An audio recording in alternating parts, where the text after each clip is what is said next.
Bertempat di objek wisata Batamsari di pesisir utara Kota Tegal, berlangsung diskusi hangat yang menghadirkan Edi Suritno, SH, MH, selaku bakal calon wali kota Tegal tahun 2024 hingga 2029, bersama kelompok sadar wisata atau Pokdarwis yang ada di sepanjang pantai utara Kota Tegal, kemarin, 2024 pukul 14 waktu Indonesia Barat. Pokdarwis merupakan wadah untuk pengelolaan dan penataan sebuah objek wisata oleh masyarakat sekitar. Di antara Pokdarwis yang diundang yaitu dari Pantai Alam Indah, Pak-I, Batamsari, Komodo, dan Kodok. Acara diskusi berlangsung hangat, di mana Edi Suritno menyampaikan tujuan dari kedatangannya, dalam upaya membangun komunikasi dan hubungan yang kuat, serta memaparkan pentingnya masyarakat mengenal politik. Saya sengaja datang untuk menggugah kesadaran politik kita, kesadaran sosial kita, kesadaran politik kita bahwa kita bertanggung jawab untuk menentukan arah masa depan Kota Tegal melalui pemilihan kepala daerah dengan kita menggunakan hak suara kita secara bertanggung jawab. Dalam kesempatan tersebut, Edi Suritno yang merupakan bakal calon wali kota Tegal 2024 hingga 2029, menjelaskan 9 program unggulannya, di dalamnya juga terdapat kebijakan positif untuk masyarakat, termasuk Pokdarwis yang ada di Kota Tegal. Sudah bangun jalannya, sudah bangun fasilitasi untuk menarik. Kegiatan hari ini kita bersilaturahmi dengan Pokdarwis yang ada di Kokoba, Komodo, Batamsari, dan Pulau Kodok, dan juga dari teman-teman Pokdarwis di Pantai Alam Indah. Ya, kaitannya silaturahmi, kita bincang-bincang terkait dengan bagaimana kita punya tanggung jawab sosial yang sama dalam rangka menghadapi Pilkada Kota Tegal. Kita butuh wali kota yang kemudian nantinya bisa bersama-sama mau mendengar aspirasi masyarakat.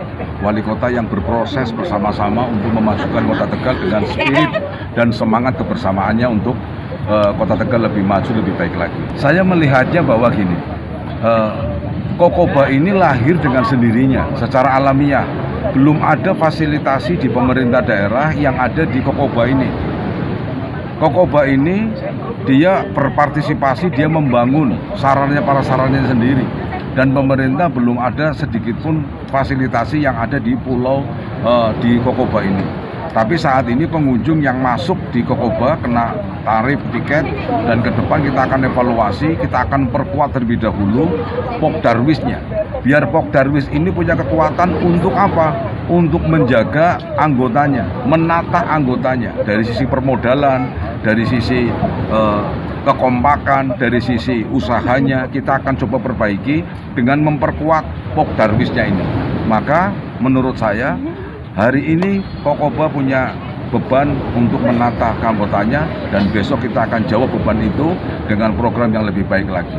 Tiketing, saya kira pemerintah daerah ya tidak fair lah kalau hari ini pemerintah daerah mengambil tiket sementara fasilitasi pembangunan itu belum dilaksanakan secara maksimal. Tidak ada sarana prasarana MCK yang dibangun oleh pemerintah daerah, kok tiketingnya masuk pemerintah daerah. Maka lebih baik tiketingnya kita akan lepaskan untuk Pokdarwis terlebih dahulu, agar Pokdarwis punya kekuatan untuk membangun anggotanya. Ada penambahan modal melalui tiketing yang dilaksanakan dengan pendekatan pada sistem yang secara bersama-sama kita bangun. Terkait acara yang diadakan, Agung Riyadi selaku Ketua Pokdarwis, Batamsari menyampaikan bahwa diskusi ini bertujuan untuk mendukung dan memberikan motivasi demi peningkatan kawasan objek wisata di Pantura Kota Tegal semakin baik, serta mensejahterakan masyarakat sekitar dan pengelolanya. Dari Kota Tegal, Eka Herawati mengabarkan. Kalau menurut saya sendiri bagus ya, intinya untuk membangun, mendongkrak dari seluruh kepengurusan di pantai, pengurus Pokdarwis Batamsari juga ya, seluruh dari Pokdarwis lah, intinya dari Pak-I atau Komodo, Kodok, dan Batamsari. Itu adalah untuk segala sesuatunya untuk kemajuan pantai Batamsari, tidak ada untuk kepentingan dari ketua ataupun dari pengurusnya sendiri.